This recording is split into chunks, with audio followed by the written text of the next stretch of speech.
just because you can doesn't mean that you should. That particular phrase, I don't know where I got it from, but I think it's so relevant for so many different contexts. But in this context, what I'm talking about is just because you get given a leadership position doesn't mean you should take it. I'm literally just listening to my incredible wife, Jackie, empathizing and listening, caring for her colleague who's had a really challenging time at work, having real problems with something going on in their personal life. And the first thing she did wasn't say, have you hit the numbers? Get on that meeting. Why haven't you delivered growth yet? Which tends to be a lot of what we hear, I certainly hear, from a lot of the men leaders within business. It's very metric focused, very transactional, very directive. And sometimes that's helpful. You know, it's not always a bad thing.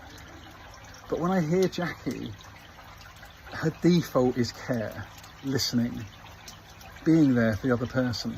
Because she knows intuitively, even if she doesn't say this, that person's going to feel seen, going to feel heard, go into their weekend feeling better about themselves and what's going on in the world, and they'll come back on Monday delivering at full pelt.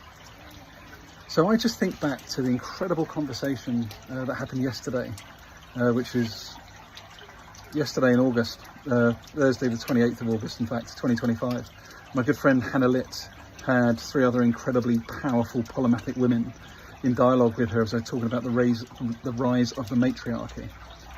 As a man, I'm super excited about the rise of the matriarchy. We need more feminine energy in the workplace, in leadership, in positional power. That doesn't make me feel any weaker. That doesn't scare me about not having a position of power. It makes me excited. It makes me excited to think that so many of the men out there that have been conditioned to believe they need to carry this metaphorical weight of having all the answers, being the provider, having to be the one that fixes everything, having to be the one that has all the answers. We don't, guys. We literally don't need that pressure. That's a socialised construct. That's the bullshit that we've been conditioned with through education, throughout society. The manosphere right now, Andrew Tate and all of his mates are trying to convince our teenagers, our teenage sons, our nephews, that they need to be the man, they need to be the strong one, they need to look after their women. Great, if you're doing that from a place of co-creation, love and togetherness, brilliant, do all that stuff. But when you're doing it from a place of control and domination, domestic violence and violence against women and girls, you might want to cut that out. So this message is a very simple message. Be more Jackie. I'm so freaking proud of my wife as I listen to her this evening. And I'm so proud of so many of us men who are coming around to the idea. I'm proud of me for coming around to the idea that we are enough before the job title, before the salary in the bank, before the size of our house, before how the person on our arm looks. We are enough before all of that fucking bullshit happens. So when are we going to start to reclaim our self-worth from this bullshit system that tells you and I as men that we're not enough until we have all of these other things?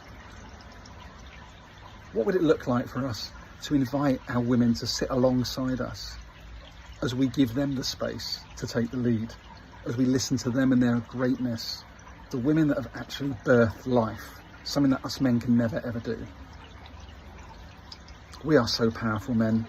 However, we're giving it away to the systems and to the organisational structures that pretend that we're nothing without them. Rise of the matriarchy is a good thing. Balanced masculinity, healthy masculinity is also a good thing. I'm ready for this journey. Are you? See you around.